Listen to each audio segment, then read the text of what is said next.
வணக்கம் நண்பர்களே, உங்களை மீண்டும் சந்திப்பதிலே பெருமகிழ்ச்சி அடையும் நான் உங்கள் நண்பன் doctor K R. Ramesh, Prajapati financial astrologer.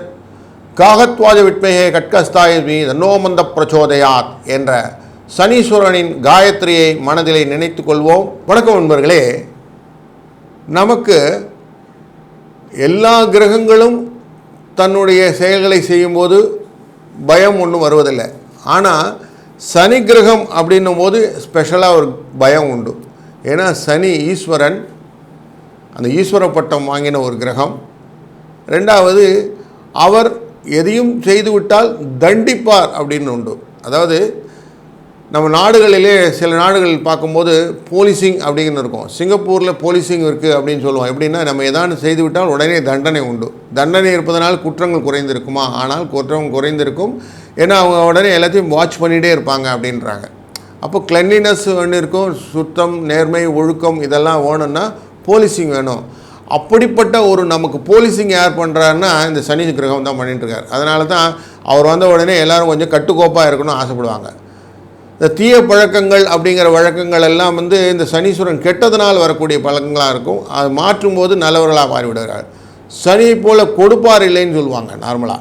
அப்போது தன்னுடைய நிலைமையை மாற்றிக்கொள்ளும்போது, அதுவும் சமய நெறிப்படி பார்க்கும்போது நல்லது ஒரு ஆற்றலை கொடுக்கக்கூடிய ஒரு கிரகமானது சனீஸ்வர கிரகம். அப்படிப்பட்ட கிரகங்கள் நமக்கு எப்படியெல்லாம் பலன் கொடுக்கும், அதனுடைய தன்மை என்ன அப்படின்னு நார்மலாக புரிஞ்சு கொண்டோன்னு வச்சுக்கோங்களேன், ஈஸியாக இருக்கும்ன்றதுனால இந்த காணொலியில் நம்ம சனியுடைய தாக்கங்கள், அவருடைய தன்மைகள், அவருக்கு இருக்கக்கூடிய மற்ற பெயர்கள், அவர் எந்த இடத்துலலாம் ஆட்சியில் உச்சம் இருப்பார், நீச்சமாக இருப்பார், இல்லை அவருடைய அதிதேவத்தைன்னு சொல்லக்கூடியது, இப்படி ஒரு சில நுணுக்கங்களை காணப்போகிறோம். அதுபோல் சனி ஈஸியாக புரிஞ்சுக்கிறதுனா, நமக்கு திருக்குறள் மூலமா எந்தெந்த குறள்களில் நம்ம வைத்துக்கொண்டால் சனியை நம்ம மனப்பாடமாக புரிஞ்சுக்கலாம், இப்படி இருந்தால் அப்படின்னு சொல்லி ஒரு ஆக்டிவேஷன் நோட் அப்படிங்கிறதையும் மனசில் வச்சுப்போம். சனீஸ்வரனோட வரக்கூடிய நோய்கள் என்ன மாதிரி நோய்கள், அதாவது முன்னே நோய் நாடி, நோய் முதல் நாடின்னு நோயை புரிந்து கொள்ள வேணும்னா சனி வந்துட்டாரா இல்லையான்னு செக் பண்ணுறதுக்கு சில பேராமீட்டர்ஸ் இருக்கும் இல்லையா, அந்த பேராமீட்டர்ஸ்லாம் என்னென்ன அப்படிங்கிறதையும் இன்றைய காணொலியிலே நம்ம பார்க்க போகிறோம். அதனால் தொடர்ந்து காணொலியை பாருங்கள். உங்களுக்கு பல விதத்திலும் புரியாத புதிர்கள் இருக்கும். அந்த புதிர்களுக்கெல்லாம் ஒரு ஆன்சர் கிடைக்கும் என்பதிலே ஐயமில்லை. முதலாவதாக சனீஸ்வர பகவான் அப்படிங்கிறவர் யார் அப்படின்னு பார்த்தா, உள்வட்ட கிரகங்கள், வெளிவட்ட கிரகங்கள்னு நமக்கு கிரகங்களிலே பிரித்திருப்போம். பூமியின் உள்ளே உட்பகுதியில் இருக்கக்கூடிய கிரகங்கள் உள்வட்ட கிரகங்கள் அப்படின்னும், அதை விட்டு தாண்டி இருக்கிறதெல்லாம் வெளிவட்ட கிரகங்கள் அப்படின்னு பார்ப்போம். செவ்வாய் வரைக்கும் இருக்கக்கூடியது உள்வட்ட கிரகம். புதன், சுக்கிர, செவ்வாய் இதெல்லாம் உள்வட்ட கிரகம். அந்த 5 கிரகங்கள் 2வது கிரகமானது குரு. அந்த குரு, சனி மற்றும் இவங்களோட வெளிவட்ட கிரகங்கள் வந்துடுவாங்க. சூரியனிலிருந்து ரொம்ப தொலைவான தூரத்தில் இருக்கக்கூடியவர் சனி கிரகம். அதனால தான் அவரை இருட்டு கிரகம்னு சொல்லுவோம். அப்போ கிழக்கிலே நமக்கு சூரியன் உதித்தால் மேற்கிலே இருக்கக்கூடியவர் அப்படின்னு பார்த்திங்கன்னா சனீஸ்வர பகவான். அதனால தான் மேற்கு திசை அப்படிங்கிறது சனீஸ்வரனுடைய தன்மையாக அமைகிறது. ரொம்ப தூரத்தில் இருக்கிறதுனால அந்த சுற்றுவற்ற பாதையை சுற்றுவதற்கும் மெதுவாக தான் சுற்றுவார் அப்படின்னு பார்க்குறோம். அதனால் சனியுடைய தன்மையில் ரொம்ப தூரத்தில் இருக்கிறது மட்டும் இல்லை, அவருடைய அந்த கோலத்தை சுற்றியே நிறைய தூசு மண்டலங்கள்லாம் இருக்கும். அது ஒரு ரிங் மாதிரி இருக்கும். எப்போவுமே சனியுடைய பாகத்தில் ரிங் கிடைக்கும். அந்த தூசு மண்டலம் அப்படிங்கிற மண்டலத்தோடய சேர்ந்து சுற்றி கொண்டு இருப்பார். அப்படிங்கிறதான் அழுக்கு அப்படின்னு சொல்லுவாங்க நார்மலாக. இதெல்லாம் சனியுடைய தன்மையாக காட்டுவார்கள். மெதுவாக சுற்றுவார்னா மந்தம் அப்படின்னு சொல்லுவாங்க. மெதுவாக தான் காரியங்கள் செய்வார்கள், புரிந்து கொள்வார்கள். இதெல்லாம் அஸ்ட்ரோனமிக்கலி ஆல்சோ ப்ரூவ்டு. இன்றைக்கி நீங்கள் சனியிலே பார்த்தோம்னா ஒரு சின்ன டிபேட் கூட இருந்தது. வாக்கிய பிரகாரம் சனி பெயர்ச்சி இல்லை, திருக்கணித பிரகாரம் சனி பெயர்ச்சி உண்டு அப்படின்லாம் ஒரு டிபேட்லாம் உண்டு. ஒரு கிரகங்களும் ஒரு ராசிக்குள்ளே 30 டிகிரி வரைக்கும் தான் சுற்ற முடியும். அதுக்கு மேலே அடுத்த ராசிக்குள்ளே போய்டும்.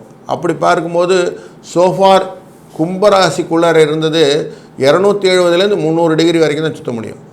அதுக்கு மேலே என்ன பண்ணும், 311, 302, 330 வரைக்கும் கும்பராசிக்குள்ளே முடிச்சுட்டு மீனராசிக்குள்ளே போயிடணும். ஏன்னா 360 டிகிரியோட சைக்கிள் முடிஞ்சு போகுது. அப்போ 331ன்னு சொன்னால் நேச்சுரலி மீனராசிக்குள்ளே இறங்கிடணும். அப்படி தான் சனி பெயர்ச்சியை கணக்கிடுவார்கள்.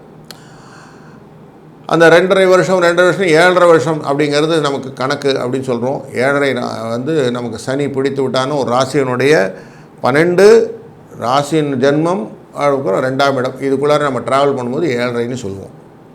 அப்போ சனீஸ்வரனுடைய பேர் என்ன அப்படின்னா நார்மலாக சனீஸ்வரன் சொல்லிடுறோம். வடநாட்டில் சொல்வது ஷனின்னு சொல்லுவாங்க. ஷனின்னா மந்தம்னு அர்த்தம், ஸ்லோ அப்படின்னு அர்த்தம். ஷனி அப்படின்னு ஷண்முகத்துக்கு போட ஷனி ஷாவை போடுவான். அவருக்கு இன்னொரு பேர் சொல்லுவாங்க காரின்னு சொல்லுவான். கருப்பாக இருக்கிறதுனால காரி, மந்தமாக இருக்கிறதுனால மந்தன். கதிரின் மகன், அதாவது சூரியனுடைய மகன் யாருன்னா சனி. சூரியனுக்கு 2 மகன்கள் உண்டு, ஒன்று யமன், இன்னொரு சனி. சனி எதையுமே கொஞ்சம் முடக்கி போடுவதனால அவருக்கு முடவன்னும் பேர்.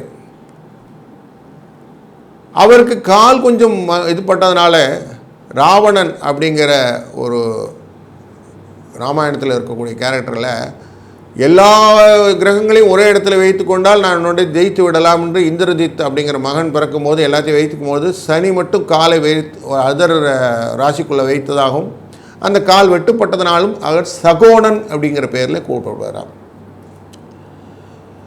சௌரி அப்படிங்கிறதும் சனியுடைய பேர். கரியன் அப்படின்னாலும் அது நம்ம சனீஸ்வரனை தான் கூப்பிடும். பல பாரிஜாதகம், ஜாதக பாரிஜாதம், ஜாதக சிந்தாமணி, பிராச்சரியத்துடைய இதிலெல்லாம் அசிதன் அப்படின்னு ஒரு வேர்டாக யூஸ் பண்ணியிருப்பாங்க.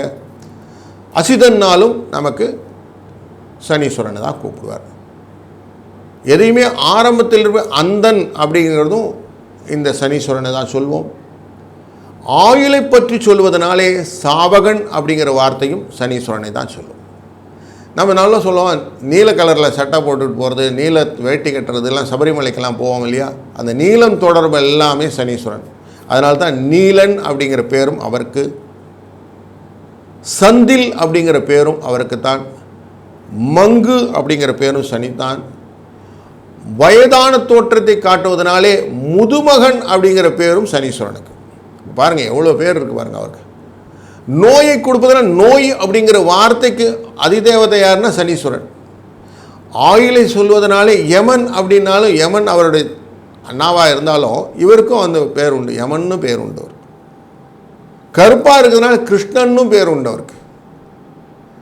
அதோடு மட்டும் எதையுமே மேற்கோள் காட்டுவதுன்னு ஒரு வார்த்தை சொல்லுவோம்லே, அந்த மேற்கோள் அப்படிங்கிற வார்த்தைக்கு யார் காரணம்னா சனீஸ்வரன். இப்படி சனி பற்றி பார்த்தோன்னா இவ்வளோ பேருக்கா அப்படின்னா அவ்வளோ பேர் இவருக்கு தான். இவருடைய உறுப்புன்னு பார்த்தீங்கன்னா காற்று தான் இவருக்கு உறுப்பு, வாயு. அதனால தான் ஆஞ்சநேய சுவாமியை நம்ம அதிதேவத்தையாக இவருக்கு பரிகாரத்தில் சொல்லுவோம். உத்திராட நட்சத்திரம் அப்படிங்கிற நட்சத்திரம் மகர ராசிக்குள்ளே இருக்கும். சூரியனுடைய நட்சத்திரம், அதாவது அப்பா. அடுத்து சந்திரன் திருவோணம் இருக்கும். அவிட்ட நட்சத்திரம் இருக்கும் செவ்வாய். இந்த செவ்வாய் உச்சப்படுவது அப்படிங்கிறது இந்த மகர ராசிக்குள்ளே இருக்கும் சனியுடைய ஏரியா. அப்போ சனிக்கு 2 வீடு உண்டு, மகரம் கும்பம் அப்படிங்கிற 2 வீடு. அவிட்டம் சதயம் பூரட்டாதின்ற 3 நட்சத்திரத்தை கொண்டது இந்த கும்பராசி. இதுக்குள்ளே இருக்கும் போதும் சனி தன்னுடைய டிராவலை செய்வார். ஆட்சியில் இருப்பது மூல திரிகோணத்தில் இருப்பது கும்பத்தில். இந்த மந்தகன், மெதுவானவன், கவனமானவன் அப்படிங்கிற சூழ்நிலையெல்லாம் கொடுக்கக்கூடிய இந்த சனியானவர் கருப்பு மற்றும் கருநீல நிறத்திலே இருக்கக்கூடியவர். ஏன்னா கருப்புனா இருட்டுன்னு வச்சுக்கிறோம், நீலம்ங்கிறது ஏற்கனவே நீலன்னு சொன்னதனால் வைத்துக்கொள்கிறோம். மேற்கு திசையில் இருக்கக்கூடியவர். மேஷராசிக்குள்ளரே இவர் தன்னுடைய தன்மையை குறைத்து கொள்வார். அங்கே சூரியன் உச்சத்தில் இருப்பார். அப்பா எங்கள் வீட்டில் இருக்காரோ பையன் அடக்கி வாசிப்பான் அப்படிங்கிற கான்செப்டில் இங்கே நீச்ச கதியில் இருப்பார். அப்பா கொஞ்சம் தூங்கிட்டு இருக்கோம், பசங்க வாலாட்டுவாங்க அப்படிங்கிற மாதிரி அக்டோபர் மாதத்தில் துலா ராசிக்குள்ள ரவி பார்த்திங்கன்னா சனி பகவான் உச்சத்தில் இருப்பார். அது மழைக்காலமானால் சூரியன் தன்மை குறைந்து விடும். அப்போ சூரியன் எங்கெல்லாம் அமைதியாக இருக்கிறோ அங்கெல்லாம் சனி ஆடுவார்னா துலாத்திலே உச்சம். இப்படி தன்னுடைய உயர்வு தாழ்வு நிலைகளை கொண்டு நம்மளை நிர்வாகம் செய்வது இந்த சனிக்குடைய தன்மை. இந்த சனியுடைய நோய்கள் அப்படின்னு பார்த்தா நார்மலாக காலச்சக்கர புருஷத்தினுடைய 10ஆம் இடம் 11ஆவது இடம் அப்படிங்கிற இடத்துல தான் சனியுடைய ஆட்சி இருக்கும். சனியுடைய தன்மையான நீச்சத்தன்மையானது மேஷராசிக்குள்ளரே இருக்கும். அதனாலே செவிட்டுத்தன்மையை கொடுக்கக்கூடியவர், பல் சம்பந்தப்பட்ட வலிகள் பல் நோய்களை கொடுக்கக்கூடியவர், வயிறு சம்பந்தப்பட்ட விஷயங்கள் குடல் நோய்கள் இதெல்லாம் கொடுக்கக்கூடியவர், கால் மூட்டு கால் வலி கழுத்து வலி இதெல்லாம் கொடுக்கக்கூடியவர், கைகாலிலே நடுக்கங்கள்னு சொல்லக்கூடிய விஷயங்கள் எல்லாம் கொடுக்கக்கூடியவர், மனதிலே மண்ணுக்குள்ளே நம்ம சனி உட்காந்துட்டா எப்படி இருக்கும், மனதிலே நோய் ஹிஸ்டீரியான்னு சொல்லுவோம் இல்லையா, இது மனக்குழப்பத்தினால் ஏற்படக்கூடிய விபத்துகளை கொடுக்கக்கூடியவர், ஃபிட்ஸ்ன்னு சொல்லக்கூடிய கக்கா வலிப்புன்னு சொல்லுவாங்க, பக்கவாதம் கக்கா வலிப்பு இதெல்லாத்துக்கு காரணம் இவர் தான். இவருடைய தொடர்பிலே கேன்சர் அப்படிங்கக்கூடிய விஷயங்களும் நடக்கும். இந்த அடிக்கடி மயக்கம் வருது சார்ன்னு சொன்னால் சனியுடைய தன்மையை பார்க்க வேண்டியிருக்கும். அவன் நரம்பு பாத சம்பந்தப்பட்டது பித்த வெடிப்புகள் எல்லாம் கொடுத்துருப்பார். இதெல்லாம் சனியுடைய பேசிக்காக நோய்கள் அப்படின்னு வைத்துக்கொள்ள வேண்டும். இந்த சனீஸ்வர பகவானே ஜோதிட அடிப்படையில் ஒரு நல்ல பெரிய ஆசான்னே சொல்லுவோம். ஏன்னா கர்மத்தின் அதிபதி யாருன்னா இவர் தான். அதனால வேதத்தில் பிரஜாபதி அப்படிங்கிறது பிரதிக்கு இவர் அதிபதின்னு சொல்கிறாங்க. பிரஜாபதினா அவருக்கு கீழே இருக்கிறவங்களுக்கெல்லாம் அதிபதி, ஒரு கூட்டத்தின் தலைவன்னு வைத்துக்கொள்ள வேண்டும். இதற்கு இன்னொரு பேரும் உண்டு, சிவன் அப்படின்னு பேர். இவருடைய சிவன் ரொம்ப பக்தராக இருந்தால் இவரே சிவனாக இருந்தாலும் ஈஸ்வர பட்டன் கிடைக்கிறது. அப்போ கர்மா நீதி அப்படிங்கிறதெல்லாம் இவர்கிட்ட இன்பார்டாக இருக்கும். இவர் நோய் ரிலேட்டடு வயசு ரிலேட்டடு முதுமையாக காட்டும். இவங்கெல்லாம் சனீஸ்வரனுடைய தாக்கம் இருந்ததுன்னா முகத்தில் முதுமை காட்டும். அந்த முதுமையான தன்மை இளமையிலே முதுமைன்னு சொல்லுவாங்களே அப்படி. அதே மாதிரி மரணத்தை பிரதிநிதிப்படுத்துவது, முன்னாடி ஆயுளை செக் பண்ணணுன்னா சனீஸ்வரனை பார்ப்போம். அதனால் லைஃப் இன்சூரன்ஸ் கார்பரேஷன்ஸ்லாம் சொல்லுவோம் இல்லையா, அந்த லைஃப் இன்சூரன்ஸ் எல்லாம் இந்த சனியுடைய கோட்டில் வரக்கூடிய விஷயங்களாக தான் இருக்கும். அதே மாதிரி டிசிப்ளின், நிறைய ஆர்மி ரிலேட்டடான பீப்புளெல்லாம் இப்போ போலீஸ் ரிலேட்டட்னா யூனிஃபார்ம் ரிலேட்டட் பீப்புளெலாம் டிசிப்ளினாக இருக்கக்கூடிய காரணம் என்னென்னா மேஷராசிக்குள்ளே சனி நீச்சப்பட்டாலும் அந்த ஒழுக்கம் கடமை உழைப்பு அப்படிங்கிறதெல்லாம் இருக்கும். பொறுமை நிறைய இருக்கும் சனீஸ்வரன்கிட்ட. இந்த மாதிரி நமக்கு சபார்டினேட்ஸ் கிடச்சிட்டாங்கன்னு வச்சுக்கோங்களேன், அந்த முதலாளி ரொம்ப நல்லா இருப்பாங்க. ஏன்னா உழைக்கிறதுக்கு அவ்வளோ அஞ்ச மாட்டாங்க, எந்த காலையும் செய்யலாம் செய்வாங்க. இதில் இன்னொரு நுட்பம் பார்த்தீங்கன்னா, செவ்வாய் மகர ராசிக்குள்ளே உச்சப்படுவார். அதனால தான் இந்த சனீஸ்வரனுக்கு ஒரு அதிதேவதை பிடித்தவர் வாயுன்னு பார்த்தோம். அதுக்கு அதிதேவதை அதுக்கு உனக்கு பிடித்த தெய்வம் யாதான் ஆஞ்சநேயர். ஆஞ்சநேயருக்கு வடமாலை சாத்துறதுன்னு இந்த செவ்வாய் வைத்து பண்ணுவார்கள். அது வடநாட்டில் இருக்கும்போது இந்த செவ்வாயுடைய அதனத்தை வடை இங்கே பண்ணுவோம், அங்கே ஜிலேபியாக பண்ணுவோம். இப்படி பலவிதமான கட்டுப்பாட்டுகள் வரம்புகளை எல்லாம் வாழ்க்கை பாடத்திலே கொடுக்கக்கூடியது. ஆன்மீகத்திலே வளர்ச்சியையும் சோதனை வந்தாலும் அதிலிருந்து நீங்கள் செய்யக்கூடிய காரியங்களாக செய்யக்கூடியதாகவும் இந்த சனீஸ்வர பகவான் உங்களுக்கு ஹெல்ப் பண்ணிகிட்டே வருவார். இதை திருவள்ளுவர் பாணியில் சொல்லணும்னா வினைத்திட்பம் அப்படிங்கிற அதிகாரத்தின் கீழே சொல்லியிருப்பார். வினைத்திட்பம் என்ப ஒருவன் மனத்திட்பம் மற்ற எல்லாம் பிற அப்படின்னு சொல்லியிருப்பார். ஒருவனின் வெற்றியை தீர்மானிப்பது பல விஷயங்கள் என்றாலும் மிக முக்கியமானது அவன் செயலாற்றும் மன உறுதியே அப்படின்னு சொல்லுவார் திருவள்ளுவர். அப்படி ஒருவருக்கும் மன உறுதியை கொடுக்கக்கூடியவரானது இந்த சனி பகவான் அப்படிங்கிறத புரிஞ்சுக்கணும்.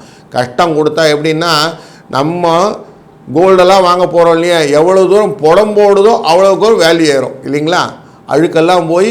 அப்போது கஷ்டம் கொடுத்தா உங்களை நல்ல பரிமாணத்துக்கு கொண்டு போகிறார் அப்படிங்கிறத மனதில் வாங்கி கொண்டால் அனைத்து விதமான தடைகளும் பிரச்சனைகளும் வரத்தான் செய்யும், ஆனால் பலன் நல்லா இருக்கும்னு புரிந்து கொண்டால் சனியை நம்ம வார்ம்லி வெல்கம் பண்ணிவிடுவோம். ஏன்னா சனீஸ்வரன் வந்தால் எப்படி இருக்கும்னு இன்னொரு குறள் சொல்கிறேன். கலங்காது கண்ட வினைகள் துளங்காது தூக்கம் கடிந்து செயல் அப்படின்னு சொல்லியிருக்கார்.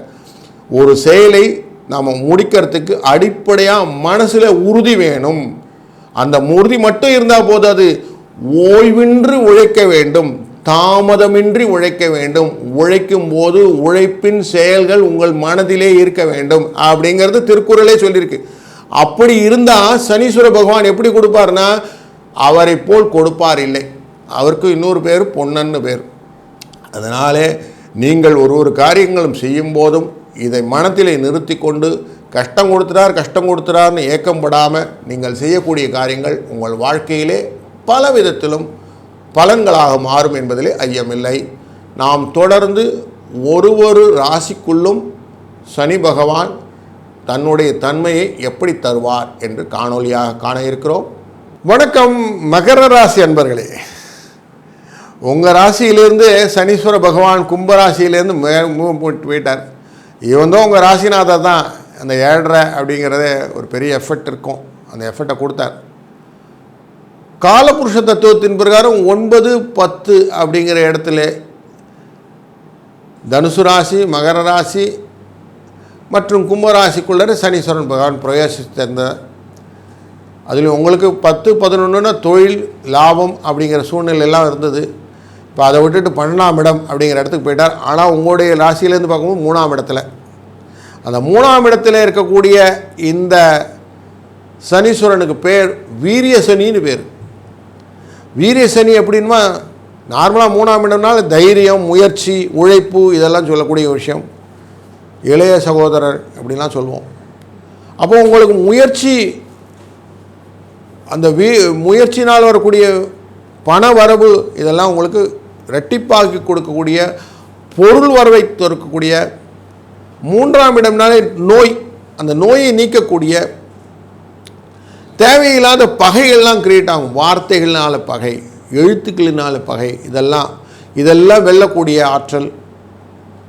சிலருக்கு புதிய வீடு மாறுவதற்கான ஒரு வாய்ப்பு, தொழிலிலே பதவியிலே வெற்றி, வீட்டிலே சுபகாரிய நிகழ்வுகள், ஊர் விட்டு ஊர் மாறி நல்ல ஒரு இடமாற்றத்தை கொடுக்கக்கூடியது. இப்படியெல்லாம் ஒரு நல்ல ஒரு தாக்கத்தை கொடுக்கக்கூடியது தான் இந்த வீரிய சனி அப்படிங்கிறவுடைய தன்மை. அதனால் உங்களுக்கு நல்ல ஒரு ஆப்பர்ச்சுனிட்டியை கொடுக்கக்கூடிய ஒரு தன்மையினால் இருக்கக்கூடிய சனீஸ்வர பகவான் தன்னுடைய பார்வை பலத்தை வைத்து கொண்டு பார்க்கும்போது அவர் 3ஆம் இடம், 7ஆம் இடம் மற்றும் 9ஆம் இடத்தை பார்ப்பார். உங்கள் ராசியிலேருந்து பார்க்கும்போது அவர் பார்க்குறது, அதாவது மகர ராசின்னு பார்க்கும்போது அவர் பார்க்கக்கூடியது ரிஷபராசியை பார்ப்பார், கன்னிராசியை பார்ப்பார், மற்றும் அவர் பார்க்கக்கூடிய இடமான விருச்சிக ராசி இருக்கிறது. ஸோ அப்படி உங்களை பார்வை அப்படின்னு பார்த்தோம்னா 10ஆம் பார்வையாக தனுசு ராசியை பார்ப்பார். அப்படி பார்த்த பார்வையின் பலனாக பார்க்கும்போது உங்களுக்கு தைரியத்தை கொடுப்பதற்கு நிறைய வாய்ப்புகளை கொண்டு வருவார். எனர்ஜி அப்படின்னா உங்களுக்கு வாழ்க்கையில் முதல் எனர்ஜி தைரியம். எதையுமே செஞ்சு விடலாம் அப்படின்னு ஒரு எண்ணம் வரணும் இல்லையா? செய்வீங்களா அப்படின்னு கேட்டால் யோசிக்கிறேன் அப்படின்னா அவங்கக்கிட்ட போகாது. நான் எது செய்வேன் அப்படின்னு ஒரு போகணும். ஒரு காரியத்தை கொடுத்து செய்யுங்க அப்படின்னு சொன்னோடனே செய்ய ஆரம்பிச்சிடணும். அந்த ஸ்பீடு வேணும். ஏன்னா சரராசி அப்படிங்கிறது மகர ராசி, ஸ்திரராசி அப்படிங்கிறது கும்பராசி. இவங்க 2 பேருக்கும் டக்குன்னு அந்த மாதிரி ஒரு ஆட்டிடியூடு உண்டு. அந்த ஆட்டிடியூடு உள்ளவங்களுக்கு தான் உபஜய இதில் உட்கார்ந்துருக்கிறார் இந்த சனீஸ்வர பகவான். அப்போ ஜெயத்தை கொடுக்கக்கூடியவர் அப்படின்னு புரிஞ்சுக்கணும். அதாவது தத்துவப்படி பார்த்திங்கன்னா நிலத்தத்துவம் அப்படிங்கிற தத்துவத்தில் இருக்கக்கூடிய மகர ராசி. அப்போது அந்த தத்துவத்தின் பிரகாரம் நெருப்பு தத்துவத்தையும் சேர்த்துக்கொண்டு எப்படியும் அந்த நெருப்பு தத்துவத்தில் இருக்கக்கூடிய தனுசு ராசியோடைய தன்மை மாறிவிடும் 12ஆம் இடம்னால. அப்போ தத்துவத்தின் அடிப்படையில் பார்க்கும்போது நீங்கள் எதையுமே ஃபேமாக பண்ணணும்னு தோண ஆரம்பிச்சிடும். எதையும் நல்லா பண்ணணும், தைரியமாக பண்ணணும், உழைக்கணும். அதனால தான் மகர ராசியில் கூட வரையாடுன்னு போட்டிருப்பான். வரையாடுன்னு போட்ட உடனே நான் மேலே ஏறி நிற்கணும்னு தோணும். அண்ட் இன்னொரு விஷயம் இருக்குது. மகர ராசி சதுப்பு நிலம்னு பேர். சதுப்பு நிலம் அங்கே இருக்க முதலைக்கு எவ்வளோ ஸ்ட்ரென்த் இருக்குன்னா அது உள்ளே எல்லோரும் இழுத்துன்னு போடும். யானையே உள்ளே இழுத்துன்னு போடும், அவ்வளோ ஸ்ட்ரென்த் இருக்கும். அப்படிப்பட்ட உள்ளே இழுத்து கொள்ளுகிறதுனால தான் பூமி உள்ளே போயிடுச்சு. மகர ராசிக்குள்ளே தான் பூமி உள்ளே போயிடுச்சு. பூமி உள்ளே போனது தான் திருப்பி வெளியில் எடுத்துகிட்டு வர்றாரு. வராகமூர்த்தியாக உள்ளே போய் அவர் தூக்கிட்டு வர்றாரு இல்லைங்களா விஷ்ணு பகவான். எடுத்து வந்த இடம் கடகராசி. ஆனால் உள்ளே எல்லாமே புஸ்தகங்கள் தான் எல்லாம் உள்ளே போயிடுச்சு. உலகமே உள்ளே அமைந்து கிடக்கு. அப்போது மகர ராசி அன்பர்கள் அனைத்து விதமான டேலண்ட்ஸும் உள்ள வச்சிருக்கிறாங்கன்னு அர்த்தம். அதனால தான் குரு அங்கே நீச்சம்னு சொல்லுவான். அப்படிப்பட்ட அனைத்து விதமான டேலண்ட்ஸையும் வெளிக்கொண்டு வரக்கூடிய சூழ்நிலை இன்றைக்கு இந்த வீரிய சனியானவர் கொடுக்க போகிறார். பொருள் வரவு எப்படி வரப்போகுதுன்னா, உழைத்ததுக்காக எதுவும் உங்களுக்கு தெரியலன்னா உடனே பட்டு படிங்க, கொஞ்சம் ஸ்பெண்ட் பண்ணுங்கள் டயத்தை. உங்கள் எக்ஸ்ட்ரா டைம் எல்லாம் ரீடிங்கில் இருக்கட்டும், சும்மா ப்ரௌசிங்லாம் வேண்டாம். நம்ம வந்து ஃபோனை வச்சுட்டு அப்படி பார்க்குறது. இதில் எப்படி சொல்லுவோன்னா, சில இடத்துல நம்ம வந்து பழைய வாழ்க்கையினுடைய தாக்கங்கள் அப்படியே நமக்கு வாழ்க்கையில் வந்துகிட்டு இருக்கோம். அதில் ஒன்று தான், பழைய காலத்தில் வெத்தலையெல்லாம் சுண்ணாம்பு போட்டு தடவிட்டு இருந்தாங்க. அந்த தாக்கங்கள்லாம் இப்போ என்னாச்சு, ப்ரௌசிங்கில் அந்த செல்ஃபோனை வச்சுட்டு தடவிட்டு இருக்கிறோம். இந்த தடவுறதை விடுங்க பேசாமல். சுண்ணாம்பு வச்சு வெத்தலை சாப்பிட்டதுனால வந்தது பெனிஃபிட் என்னென்னா, சுண்ணாம்பு சத்து உங்களுக்கு போய் சேர்ந்தது, பல் என்பது கெட்டு போகாமல் இருந்தது, வாழ்க்கையிலே நல்ல விஷயங்கள் சொல்ல முடிந்தது, உங்களுக்கு எனர்ஜி கிடைச்சது, பித்தம் கபம் கம்மியாச்சு, இப்படின்னு நிறைய மெடிக்கல் ரிலேட்டடான பெனிஃபிட். அதனால் வள்ளலார் பெருமானும் சொல்லுவார், வெற்றிலை போடுங்கள்னு சொல்லுவார். அப்படி நல்ல விஷயங்கள்லாம் எப்போ கிடைத்தது. இப்போ செல்ஃபோனை வச்சுட்டு இப்படி தோண்டிகிட்டே இருந்தீங்கன்னா என்ன வரும்? நல்ல விஷயங்களை பாருங்கள், கெட்ட விஷயங்கள்லாம் ட்ரோல் பண்ணி விட்டுருங்க. புஸ்தகங்கள் எடுத்து படிங்க. நிறைய பேருக்கு புஸ்தகங்கள் படிக்கக்கூடிய ஆப்டிடியூட் போயிடுச்சு, லைப்ரரி போகக்கூடிய ஆப்டிடியூட் போயிடுச்சு. இதெல்லாம் போனதுடைய காரணம்னால இன்றைக்கு வீரிய சனியான இந்த சூழ்நிலையிலே நீங்கள் படிக்க வேண்டிய சூழ்நிலை நம்ம சொல்கிற மாதிரி ஆகிப்போச்சு. அதனால் கொஞ்சம் அதை பற்றி படிங்க. உங்கள் சப்ஜெக்ட் ரிலேட்டடாக நீங்கள் என்ரிச் பண்ணிக்கோங்க, நாலேஜை நீங்கள் எக்யூப் பண்ணுங்கள். சாஃப்ட்வேர் கம்பெனியில் இருக்கக்கூடிய அன்பர்களுக்கும் நான் இதை தான் சொல்லுவேன், ஃபர்தராக என்னெல்லாம் சர்டிஃபிகேஷன் இருக்கோ அதெல்லாம் படிக்கிறதுக்கான 3ஆம் இடம் அப்படிங்கிற முயற்சியை நீங்கள் கொண்டு வாருங்கள். அதற்கு முக்கியமான 3 காரணிகள் உண்டு. ஒன்று, உத்திராட நட்சத்திரம் அப்படிங்கிற நட்சத்திரம் உங்களுடைய ராசிக்குள்ளே இருக்குது. முழுமையான நட்சத்திரமான திருவோண நட்சத்திரம் இருக்கிறது. எதையுமே அப்படின்னு தொட்டு போகக்கூடிய விஷயமாக இருக்கிறது. அவிட்ட நட்சத்திரம் என்ற செவ்வாயின் தைரியமும் உங்கள்கிட்ட இருக்கிறார். அந்த செவ்வாய் அங்கே உச்சத்தில் இருக்கிறார். அப்படி உங்களுடைய மனதை நான் சாட்டிஸ்ஃபை ஆகிட்டேன்னு சொல்லாமல், படித்து மற்றவர்கள் நீங்கள் திறனாய்ந்தவர்கள் அப்படின்னு சொல்கிற மாதிரி கொண்டு போங்க. எப்போ வேணால் எக்ஸாம் நடக்கும்ன்ற மைண்ட் செட்டில் போயிட்டீங்கன்னா அந்த தைரியம் இருக்குது பார்த்தீங்களா, அதுதான் உங்களுக்கு சக்ஸஸ். உழைப்பில் உங்களுக்கு சக்ஸஸ் வரணும்னா இதுதான் உங்களுக்கு டியூன். இப்படி பண்ணி நண்பர்களோட ஹெல்த்தி டிஸ்கஷன் சொல்லுவோம், ஜிடின்னு சொல்லுவோம். அந்த ஜிடியை குரூப் டிஸ்கஷனை அழகாக நண்பர்களோடு அமைத்து கொண்டு, சகோதரர்களுடைய அமைத்து கொண்டே இருக்கலாம். நான் இளைய சகோதரோடு இணக்கமாக வைத்து கொண்டு, நண்பர்களோடு இணக்கமாக வைக்கும்போது என்ன, சண்டை சச்சரவுலாம் போய் ஒரு நல்ல ஹெல்த்தி டிபேட். அப்போ நல்ல உழைப்பு வெற்றியை தரும் அப்படிங்கிறது எந்த விதமான மாற்றமும் இல்லை. அந்த வெற்றிக்கு முதலானது உழைப்பு. உழைப்புக்கு நாலேஜுக்கு உங்கள் டைம் ஸ்பெண்டிங். அப்போ டயத்தை கரெக்டாக நீங்கள் டியூன் பண்ணணும். மேனேஜ்மெண்ட், டைம் மேனேஜ்மெண்ட்னு சொல்லுவோம். அந்த டைம் மேனேஜ்மெண்ட் வச்சுக்கிட்டிங்கன்னா ஆட்டோமேட்டிக்காக இந்த வீரிய சனியானது உங்களுக்கு நல்லதொரு பலனை தரும். நார்மலாக சொல்லுவோம், சனீஸ்வர பகவானுக்கு எள்ளு விளக்க போடுவது, இல்லைன்னா நல்லெண்ணெயை தானம் செய்வது, காகத்துக்கு உணவளிப்பது, சனீஸ்வர சோத்திரங்களை சொல்வது, இதெல்லாம் நம்ம நார்மலாக செய்ய வேண்டிய காரியங்களாக சொல்லிக்கொண்டு இருப்போம். அதெல்லாம் நீங்கள் செய்யும் போதும் ஆட்டோமேட்டிக்காக அதுக்கான பலன்களும் வந்து கொண்டு இருக்கும். இந்த காலகட்டங்களிலே உங்களுக்கு எதனா டிரான்ஸ்ஃபர்ஸ்லாம் வந்தால் எடுத்துக்கிடுங்க. அதெல்லாம் நல்ல ஒரு மாற்றத்தை உங்களுக்கு கொடுக்கும்.